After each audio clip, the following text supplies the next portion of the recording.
আল্লাহ বললেন ওয়ালা সাউফা ইউতিকা রাব্বুকা ফাতারদা। ও নবী, আমি আপনার সাথে আছি, আখিরাতকে আপনার জন্য সাজিয়ে প্রস্তুত করে রেখেছি, আর এই দুনিয়ার বুকে এমন এমন জিনিস আমি আপনারে দান করব, এগুলো পেয়ে দুনিয়ায় আপনি খুশি হয়ে যাবে। ও নবী, এমন এমন জিনিস আমি মাক্কি জীবন থেকে শুরু করে আনটিল ইউ ড্যাশ, আপনার মৃত্যু পর্যন্ত আমি দেব, এগুলো পেয়ে আপনি খুশি হয়ে যাবেন। সুবহানাল্লাহ। বাড়িতে যে বলে দিবে কে? খুশি করবেন কারে? আল্লাহকে, বিশ্বনবী সাল্লাল্লাহু আলাইহি ওয়াসাল্লামকে। খুশি করবেন কে? আর খুশি হবে কে? বিশ্বনবী। সুবহানাল্লাহ পড়েন। ওয়ালা সাউফা ইউতিকা রাব্বুকা ফাতারদা। নবী, এমন এমন জিনিস আমি আপনাকে দেব, আপনার এই পেরেশানি, দুঃখ, কষ্ট আপনার থাকবে না।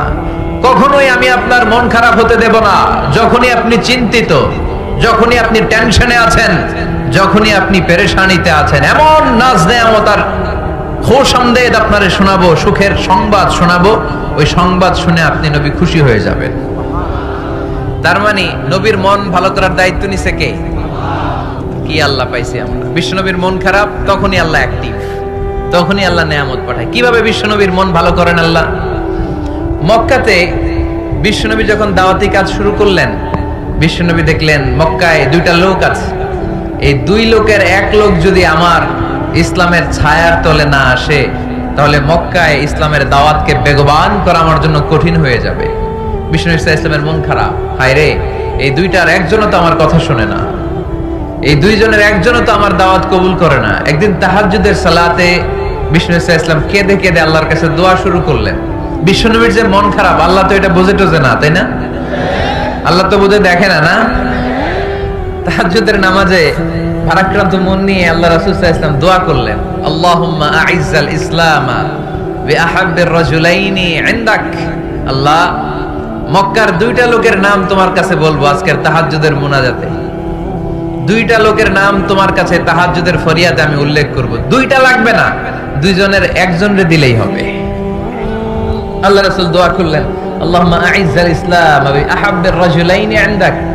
আল্লাহ, মক্কার দুইজনের একজনকে আমি চাই, এই দুইজনের যে কোনো একজন যেন কালিমা পড়ে মুসলমান হয়ে যায়। আল্লাহ রাসূল দোয়া করলেন, আল্লাহুম্মা আইজ্জাল ইসলাম বিআহাব্বির রাজুলাইনি ইনদাক বিউমর ইবনুল খাত্তাব আও আবি জাহল ইবনে হিশাম।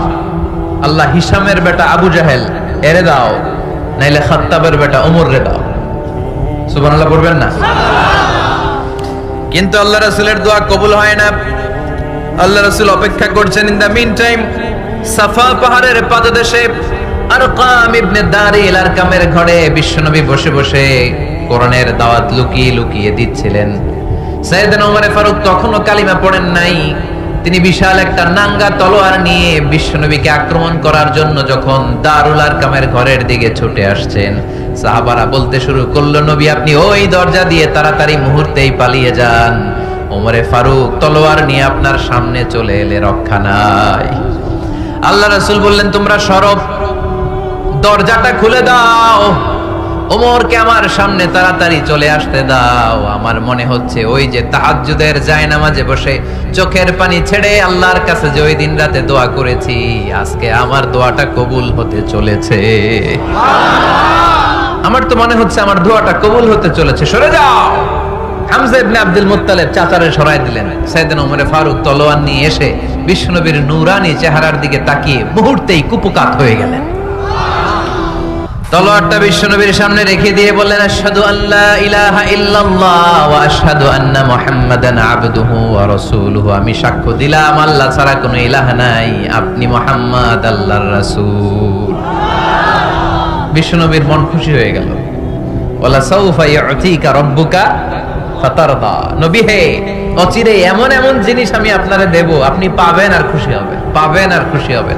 আপনার মন খারাপ, আমি আল্লাহ নিজ দায়িত্বে মন ভালো করে দেব। পড়েন সুবহানাল্লাহ। সাইয়েদনা ওমর ফারুক মুসলমান হয়ে গেলেন। এবার আবু জাহেল, উতবা, শাইবা, ওয়ালিদ ইবনে মুগিরা এদের টনক নড়ে উঠল। কারণ ওমর ফারুকের মতো শক্তিশালী লোক মক্কায় দ্বিতীয়টা ছিল। উনি বললেন, ইয়া রাসূলুল্লাহ, আপনি কি সত্য নবী না? আল্লাহ রাসূল বললেন, হ্যাঁ সত্য নবী। এই কোরআন কি সত্য না? সত্য। ইসলাম কি সত্য ধর্ম নয়? এটাও সত্য। ওমরে ফারুক বললেন ফাফিমাল ইখতিফা, তাহলে লুকায় লুকায় কেন?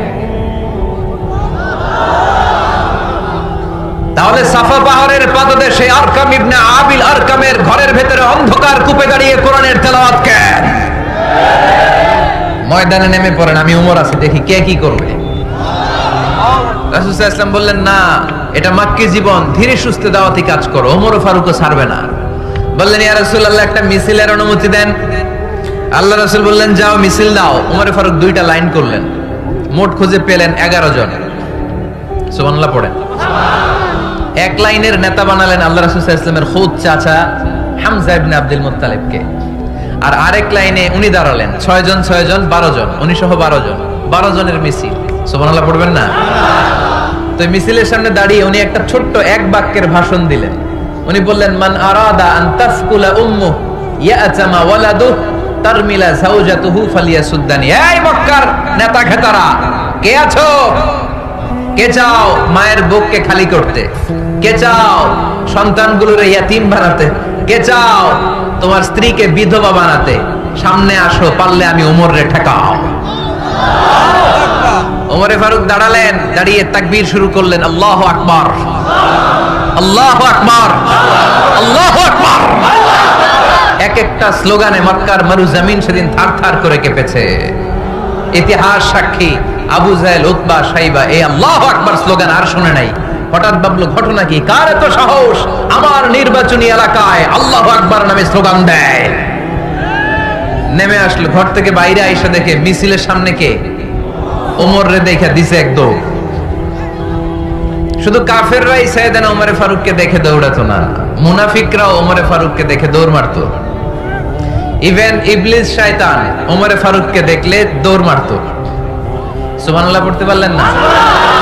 ওমর ফারুক আল্লাহর গিলাফ যে স্পর্শ করলেন আর মিছিল থামালেন, ওইরকম ওমর আমাদের দরকার আছে না নাই? বিশ্বনবী বললেন লা নাবিয়্যা বা'দি ওয়ালা রাসূলা, আমার পরে কোনো নবী নাই, কোনো রাসূল নাই, তবে আমার পরে যদি কেউ নবী হতো লাউ কানা বা'দি নাবিয়্যুন লাকানা উমর, আমার পরে যদি নবী হওয়ার যোগ্যতা কারো থাকে আমার প্রাণের সাহাবা ওমরের ওই যোগ্যতা আছে। ওইরকম একটা ওমর হইলে আমাদের জন্য এনাফ। ওই একটা ওমরের অপেক্ষায় বসে আছে গোটা মুসলিম উম্মাহ, চিল্লায় বলো ঠিক কি না?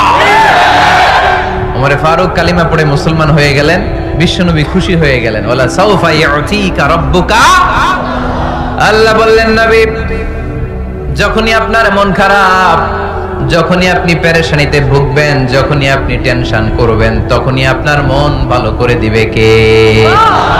আল্লাহর ঘোষণা, and verily Allah gonna give you something that will make you happy, এমন জিনিস আমি দেব আপনি খুশি হয়ে যাবেন। আল্লাহ রাসূল সাল্লাল্লাহু আলাইহি ওয়াসাল্লাম দাওয়াত দিতে দিতে তায়েফ চলে গেলেন। তায়েফ নাম শুনেছেন?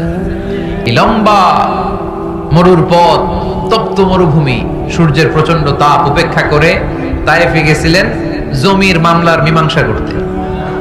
কি করতে? তায়েফবাসীদেরকে দাওয়াত দেওয়ার জন্য। আল্লাহ রাসূলের নিজের কোনো স্বার্থ ছিল? কথা কয় না। তায়েফবাসীদেরকে জাহান্নামের আগুন থেকে বাঁচানোর জন্য, তায়েফবাসীরা যাতে মাইন না খায়। আহা, কি নবী ছিল, কি দিলদরিয়া নবী ছিলেন। রাহমাতাল লিল আলামিন, I have sent you as a mercy for the entire universe, নবী হে আমি আপনাকে গোটা বিশ্বের জন্য রহমত করে প্রেরণ করেছি। কোন সুবহানাল্লাহ। রহমতের নবী, দয়ার নবী দাওয়াত দেওয়ার জন্য 80 মাইলের লম্বা মরুর পথ পাড়ি দিয়ে তায়েফের ময়দানে যখন ছুটে যায়, তায়েফের ছেলেরা বিশ্বনবীর দাওয়াত তো কবুল করেই নাই, বরং বিশ্বনবীর অপমান করেছে, বিশ্বনবীকে লাঞ্ছিত করেছে, বিশ্বনবীর সাথে মারপিট করেছে, বিশ্বনবীর গায়ে পাথর মেরেছে। এই সুশ্রী দেহটা বেয়ে বেয়ে ঝরে ঝরে বিশ্বনবীর গা থেকে টপ টপ করে তায়েফের জমিনে তাজা লাল খুন ঝরেছে। গিয়েছে তায়েফবাসীদের বাঁচানোর জন্য, নিজের কোনো স্বার্থ নাই। তায়েফবাসীরা যেন জাহান্নামের আগুনে না জ্বলে, কিন্তু তায়েফবাসীরা বিশ্বনবীর আঘাত করেছে। তিনটা জায়গায় আমি দেখে এসেছি, জায়গাগুলা তিনটা জায়গায় বিশ্বনবীকে আহত করা হয়েছে। বিশাল পথ পাড়ি দিয়ে দাওয়াত দিলেন, বিনিময়ে পেলেন পাথরে রাখা। রক্তাক্ত হলেন বিশ্বনবী। আদ্দাস নামে খ্রিস্টান ছেলে বিশ্বনবীর হাতে কালিমা পড়ে মুসলমান হয়ে গেল। আল্লাহু আকবার। বিশ্বনবী খেজুর বাগানে ঢুকলেন, গা দিয়ে ঝর ঝর ঝর ঝর করে রক্ত বয়ে যায়। সাইয়েদনা যায়েদ রাদিয়াল্লাহু তাআলা আনহু পানি নিয়ে আসলেন। বিশ্বনবী ওযু করলেন, ফজরের নামাজে দাঁড়িয়ে লম্বা কেরাত পড়লেন। কেরাত শেষে বিশ্বনবী বসে আছেন, মন খারাপ। কার মন খারাপ?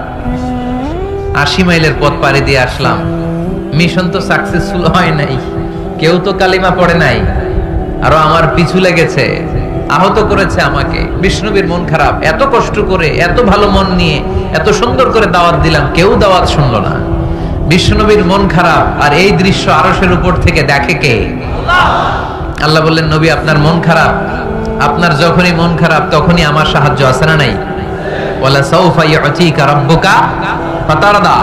আল্লাহ জানিয়ে দিলেন, নবী আপনি জানেন না, আপনি দেখেন নাই, ফজরের লম্বা কোরআনের তেলাওয়াত যখন আপনি করছিলেন, আপনার পিছন দিয়ে একদল জিন চলে যাচ্ছিল। জিন কারা যাচ্ছিল?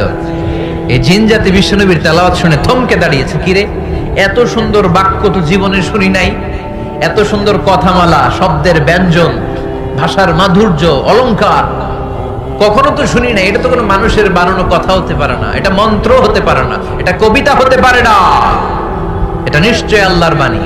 ইন্না সামি'না কুরআনান আজাবা ইয়াহদি ইলার রুশদি ফাআমান্না বিহি। নিশ্চয় আমরা আজীব কোরআন শুনেছি, শুধু শুনেই ক্ষান্ত থাকবো না, যেই কোরআন শুনেছি ওই কোরআনের উপর বিশ্বাস এনে আমরা জিনেরা মুসলমান হয়ে গেলাম। তারা তাদের এলাকায় যে দাওয়াত দিতে শুরু করলো। এই দৃশ্য বিশ্বনবী দেখছে নাকি? বিশ্বনবী তো তেলাওয়াত করতেছে ফজরের নামাজে। বিশ্বনবীর যখন মন খারাপ, আল্লাহ জানিয়ে দিলেন, নবী মন খারাপের কারণ নাই, দিতে আসছিলেন দাওয়াত দৃশ্যমান জাতিকে, মানে মানুষকে, কিন্তু এদের উপর যদিও দাওয়াত ফলপ্রসূ হয় নাই, অদৃশ্যমান এক জাতি, জিন জাতি আপনার মুখ নিঃসৃত কণ্ঠে সুন্দর তেলাওয়াত শুনে পুরো জিন জাতি কালিমা পড়ে মুসলমান হয়ে গেছে। ওয়ালা সাউফা ইউতিকা রাব্বুকা ফাতারদা। নবী যেখানেই আপনি পেরেশান, যেখানে আপনার মন খারাপ, ওখানেই মন ভালো করে দিবে কে? আল্লাহ রাসূল সাল্লাল্লাহু আলাইহি ওয়াসাল্লামের প্রিয়তমা স্ত্রী খাদিজাতুল কুবরা আত-তাহিরা রাদিয়াল্লাহু তাআলা আনহা ইন্তেকাল করলেন। রাসূল সাল্লাল্লাহু আলাইহি ওয়াসাল্লামের হৃদয়টা ভেঙে খান খান হয়ে গেল। চাচা আবু তালেব ইন্তেকাল করলেন, হৃদয়টা ভেঙে খান খান হয়ে গেল। চারদিক থেকে শত্রুতা বাড়তে শুরু করলো, কোন দিক থেকে সাহায্য নাই। বিশ্বনবী আবার পেরেশান, কই যাব, কোথায় গেলে আশ্রয় পাবো? আমার তো কেউ নাই, কেউ আমার দুনিয়ায় বেঁচে নাই। প্রাণাধিক প্রিয় স্ত্রী খাদিজাতুল কুবরা দুনিয়া ছেড়ে বিদায় নিল। যেই চাচা আমার শেল্টার দিয়ে রাখতো কাফেরদের হাত থেকে, চাচাও চলে গেল। এখন আমি কই যাব? আল্লাহ বললেন, কই যাবেন? জায়গা পান না, আমার আরশে চলে আসেন, আমার আরশে চলে আসেন। সাইয়েদনা জিবরাইলকে দিয়ে আল্লাহ সারপ্রাইজ দিলেন তার নবীকে। কি দিলেন? সারপ্রাইজ শব্দটার সাথে পরিচিত না আমরা? হঠাৎ করে কাউকে এমন কিছু দেখালাম বা দিলাম সে কল্পনাও করে নাই। সাইয়েদনা জিবরাইল মারফত আল্লাহ তাআলা তার প্রিয় হাবিবকে সারপ্রাইজ দিলেন। তিনি তার চাচাতো বোনের ঘরে শুয়েছিলেন, হঠাৎ করে সাইয়েদনা জিবরাইল ঘরের ছাদকে উঠিয়ে ফেললেন, বিশ্বনবীকে শাঁ করে নিয়ে হাতিমে শুইয়ে দিলেন, গলার এখান থেকে নাভি পর্যন্ত ছিঁড়ে ফেললেন। এটাকে বলে ওপেন হার্ট সার্জারি, শাক্কে সাদর, সিনা চাক করলেন। আল্লাহ রাসূলের হৃদয় বের করে জামজামের পানি দিয়ে ধৌত করলেন। হৃদয়ে নূর, ঈমান, হিকমা, প্রজ্ঞা দিয়ে হৃদয়টারে আবার পরিপূর্ণ করলেন, আবার সেলাই করে দিলেন। তারপরে সরাসরি এখান থেকে বাইতুল মাকদাস, ওখান থেকে আল্লাহর আরশে নিয়ে গেলেন। আল্লাহ সাউফা ইউতিকা রাব্বুকা ফাতারদা। নবী, এমন এমন জিনিস আমি আপনারে দেব, আপনি তো নিয়ে কুল পাবেন না। যখনই আপনার মন খারাপ, তখনই আমার দেয়া নেয়ামত আপনার জন্য আছে না নেই? মেরাজে চলে গেলেন, রবের সাথে সাক্ষাৎ করে দুনিয়ায় আসলেন। আসার পরে মক্কার লোকেরা আবার বিশ্বনবীকে হত্যার ষড়যন্ত্র শুরু করে দিল। বিশ্বনবী ডানে যাওয়ার জায়গা পায় না, বায়ে যাওয়ার জায়গা পায় না, সামনেও যেতে পারে না, পেছনেও যেতে পারে না। আল্লাহ বললেন, নবী এই এলাকায় আর থাকার দরকার নাই, আপনি মদিনায় চলে যান। তওবা, তাইবা, মদিনাতুন নবী, পবিত্র শহর, যে শহরের মাটিতে বরকত, যে শহরের বালুতে বরকত। চিল্লায় পড়েন সুবহানাল্লাহ। বিশ্বনবী আল্লাহ তাআলার আদেশে এই কষ্টকর পরিস্থিতি থেকে উত্তরণের জন্য মক্কা থেকে মদিনায় গেলেন। মদিনায় যাওয়ার সাথে সাথে লোকজন গাইতে শুরু করলো, মক্কায় অত্যাচার। মক্কা থেকে গেলেন, সবাই ফুল নিয়ে দাঁড়ায় আছে আর পড়তে আরম্ভ করছে, তালা আল বদরু আলাইনা। আবার বৃদ্ধ বনিতা মদিনার ছোট বড় মাঝারি নারী পুরুষ কেউ বাদ যায় নাই, সবাই বিশ্বনবী সাল্লাল্লাহু আলাইহি ওয়াসাল্লামকে ওয়েলকামিং রিসেপশন দেওয়ার জন্য চলে এসেছে। এই দৃশ্য দেখে বিশ্বনবীর মন খারাপ ছিল, আবার মন ভালো হয়ে গেল। এজন্য আল্লাহ বললেন ওয়াদ-দুহা ওয়াল-লাইলি ইযা সাজা মা ওয়াদ্দা'আকা রাব্বুকা ওয়া মা ক্বালা ওয়ালাল-আখিরাতু খায়রুল লাকা মিনাল উলা ওয়ালাসাওফা ইউ'তিকা রাব্বুকা ফাতারদা। সুবহানাল্লাহ পড়েন আওয়াজ করে, ওয়ালাসাওফা ইউ'তিকা রাব্বুকা ফাতারদা। এ নবী এমন এমন জিনিস দিব আপনি খুশি হয়ে যাবেন, খুশি হয়ে যাবেন। মদিনাতে যে আল্লাহ রাসূল সাল্লাল্লাহু আলাইহি ওয়াসাল্লাম মসজিদে নববী প্রতিষ্ঠা করলেন, আল্লাহ তাআলা কিবলা চেঞ্জ করে দিলেন। আগে পড়তো মক্কার দিকে নামাজ, এখন পড়ে ফিলিস্তিনের দিকে নামাজ। 16 থেকে 17 মাস রাসূল সাল্লাল্লাহু আলাইহি ওয়াসাল্লাম ফিলিস্তিনের দিকে, মানে ইহুদিরা যে দিকে নামাজ পড়ে ওই দিকে হয়ে নামাজ করলেন। কারণ আদেশটা কার? জোরে বলেন সবাই, আদেশটা কার? কিন্তু নবীর মন মানে না। নবীর মনে বড্ড আশা, আমার জন্মস্থান, আমার প্রিয় শহর মক্কার কাবা ঘরের দিকে যদি আমি সেজদা দিতে পারতাম আমার বড্ড ভালো লাগতো। কারণ কাবা আমার জন্মস্থান, মক্কা আমার জন্মস্থান, আমার বংশের গোড়া, আমার আদি পিতা ইসমাইল ইব্রাহিম এই কাবা ঘর নির্মাণ করেছে। তাই প্রত্যেকটা নামাজের পরে বিশ্বনবী আকাশের দিকে তাকায়, মনে মনে ভাবে কাবা যদি চেঞ্জ হয়ে যেত, কিবলা যদি আল্লাহ পরিবর্তন করে দিত কতই না ভালো হতো। নামাজ শেষে বিশ্বনবী দুঃখ নিয়ে উপরে তাকায়, আল্লাহ তো আর দেখে টেকে না, তাই না? দেখে দেখে। আল্লাহ বলে কাদ নারা তাকাল্লুবা ওয়াজহিকা ফিস সামাই। ও নবী, আপনি যে আকাশের দিকে তাকিয়ে মন খারাপ করে মনে মনে বিড়বিড় বিড়বিড় করে কি কি বলেন সব আমি জানি, সব আমি দেখি। ফাওয়াল্লি ওয়াজহাকা শাতরাল মাসজিদিল হারাম। আর দেরি নয়, আর কাল বিলম্ব নয়, যেখানে ফিরে আপনার সেজদা দিতে মনে চায় আজ থেকে ওই কাবার দিকে আপনার কিবলা আমি মুহূর্তেই পরিবর্তন করে দিলাম গো নবী। নবীর যেটা মন চাইতেছে আল্লাহ ওইটাই দিতেছে। সুবহানাল্লাহ পড়েন। এজন্যই বলেছি খালিল মানে এমন বন্ধু যেই বন্ধু আল্লাহরে খুশি করার জন্য কাজ করে, আর হাবিব মানে এমন বন্ধু যেই বন্ধুরে খুশি করার জন্য আল্লাহ নিজেই কাজ করে। কোন সুবহানাল্লাহ। ফাওয়াল্লি ওয়াজহাকা শাতরাল মাসজিদিল হারাম। মসজিদে হারামের দিকে মুখ ঘুরান নবী, মুখ ঘুরান। আপনার দুঃখ আমার সহ্য হয় না, যেদিকে আপনার নামাজ পড়তে মনে চায় ওই কাবার দিকেই পড়েন। চিল্লায় এখন সুবহানাল্লাহ। এভাবে যত জায়গায় নবী চিন্তিত, নবীর চিন্তা দূর করে দিছে কে? আল্লাহ রাসূল এই কোরআন থেকে জানতে পারলেন আগের নবীরা হায়াত পেয়েছে 1000 বছর, 2000 বছর। আগের নবীর উম্মতেরা হায়াত পেয়েছে 800 বছর, 1200 বছর। আমাদের নবী পৃথিবীতে বেঁচে ছিলেন কয় বছর? সবাই বলেন। এবং সুনানে তিরমিজির হাদিস, আল্লাহ রাসূল সাল্লাল্লাহু আলাইহি ওয়াসাল্লাম বলেছেন আমারু উম্মতি মা বাইনা আস-সিত্তিন ইলা 70। আমার উম্মতের গড় বয়স হবে 60 থেকে 70। ওয়া আকাল্লুহুম মা ইয়াজুজু যালিক। এর চেয়ে বেশি হায়াত পাবে হাতে গোনা অল্প কয়েকজন। বেশিরভাগই 60-70 এর মধ্যে মরে শেষ, ঠিক কি না? আমারু উম্মতি মা বাইনা সিত্তিন ইলা 70। আমার উম্মতের গড় বয়স হবে 60 থেকে। এই কথা শোনার পরে বিশ্বনবী আবার কাঁদতে শুরু করলেন। কারণ বিশ্বনবীর টেনশন হচ্ছে আগের উম্মতেরা হায়াত পাইছে বেশি, ইবাদত করছেও, আমার উম্মত হায়াত পাইছে কম, ইবাদতের সুযোগও। আরে আমার উম্মতের কি হবে? আমার উম্মতের কি হবে? এই নবী তো এমন নবী, সব নবীকে আল্লাহ একটা দোয়া করার সুযোগ দিয়েছিলেন, যে দোয়াটা করা মাত্রই কবুল। আর সব নবীরা দুনিয়াতেই ওই দোয়া করে ফেলেছে। আল্লাহ রাসূল সাল্লাল্লাহু আলাইহি ওয়াসাল্লাম বলেছেন ওয়া ইন্নী আখতাবিউ দাওয়াতি শাফাআতান লি উম্মতি ইয়াউমাল কিয়ামা। ওই দোয়াটা আমি দুনিয়ায় করি নাই, ওই দোয়াটা আমি তোমাদের জন্য কিয়ামতের ময়দানে যাতে তোমাদেরকে সুপারিশ করে জান্নাতে ঢুকাতে পারি ওই জন্য রেখে দিয়েছি।